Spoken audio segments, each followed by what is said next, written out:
নমস্কার বন্ধুরা, আজকের আধ্যাত্মিক গল্প হচ্ছে পুরীর রথযাত্রা সারথি ঘোড়াদের নাম কি কি, আষাঢ়ের শুক্লপক্ষে এই উৎসবের পুণ্যতিথি কবে থেকে, এবং বৌদ্ধপূর্ব যুগ থেকে যুগে যুগে জগন্নাথের রথযাত্রা আদৌ কি সত্যি? বন্ধুরা, প্রতি বছরের মতো এবারও 2024 রথযাত্রা ঘিরে পুরীতে মহাসমারোহ আয়োজিত হচ্ছে। জগন্নাথ দেবের স্নানযাত্রা ইতিমধ্যে আয়োজিত হয়েছে। এরপর রয়েছে রথযাত্রা ঘিরে নানান উৎসব। স্নানযাত্রার দিন পুরীতে জগন্নাথ, বলরাম, সুভদ্রা দেবীকে 108 ঘড়া জলে স্নান করানো হয়। কথিত আছে তাদের এরপরেই আসে জ্বর।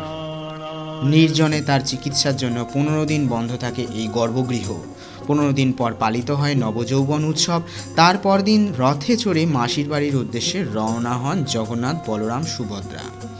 রথযাত্রার পঞ্জিকা মেনে আষাঢ় মাসের শুক্লপক্ষের দ্বিতীয়া তিথিতে পালিত হয় রথযাত্রার পূর্ণ উৎসব।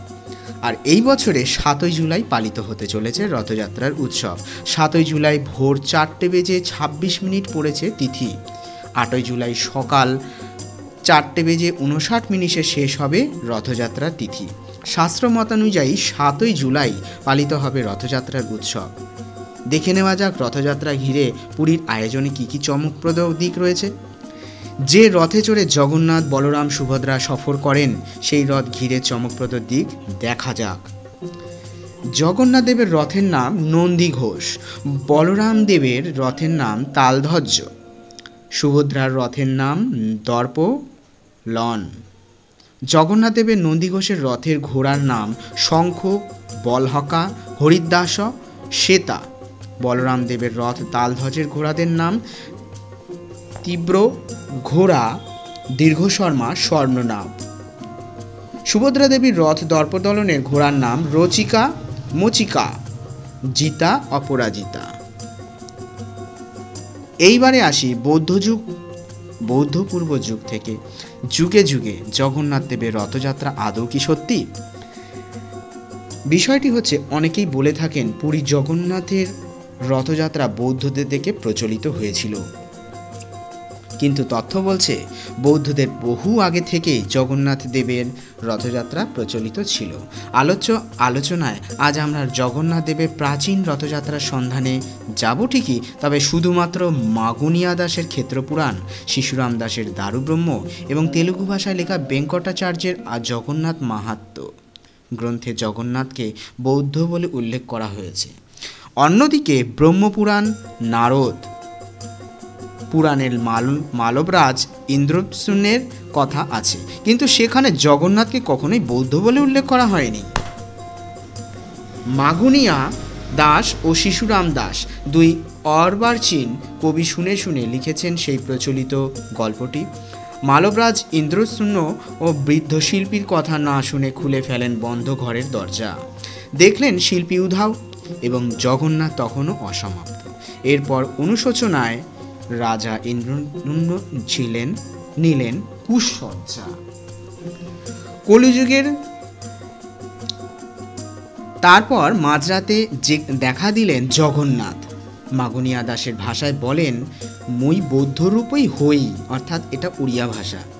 উড়িয়া ভাষায় তিনি একটা কবিতা বলেছিলেন, কলিযুগে থিরুরহি সুবর্ণ হাত ঘোড়া করি, জোর করি গরাহিদেব দণ্ডধারী, অর্থাৎ কোনো চিন্তা নেই তোমার, কলিযুগে হাত পা বিহীন বুদ্ধরূপে এখানে থাকবো, তুমি সোনা দিয়ে গড়ে দিও আমার হাত।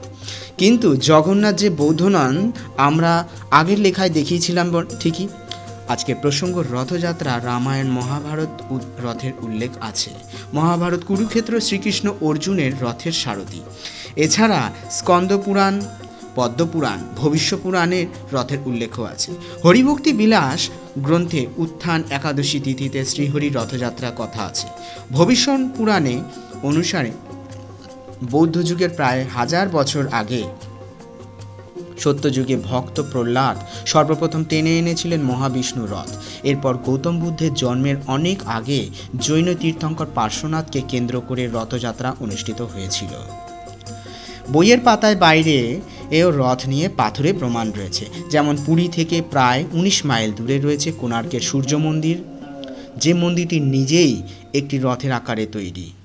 এছাড়া পুরীর কাছে লিঙ্গরাজ মন্দিরের অষ্টকাষ্টমী তিথিতে অনুষ্ঠিত হয় দেবাদিদেবের মহাদেবের রথযাত্রা। দেবতাদের রথ ছাড়াও রাজা মহারাজের রথ ছিল। গ্রিক ঐতিহাসিক লেখায় প্রাচ্য ও গঙ্গা রাষ্ট্রের রাজাদের 4টি ঘোড়ায় টানা রথ ছিল। আজকে বন্ধুরা, আজকে এই পর্যন্তই। পরবর্তী কন্টেন্ট বা পরবর্তী আধ্যাত্মিক গল্প আপনাদের কাছে পুনরায় নিয়ে আসব। আজকে ঠিক আছে, ভালো থাকবেন, সুস্থ থাকবেন। আপনি যদি নতুন কেউ দৃশ্যকারী হন, অতি অবশ্যই চ্যানেলটাকে সাবস্ক্রাইব করে দেবেন এবং অপরের কাছে শেয়ার করে দেবেন। ধন্যবাদ।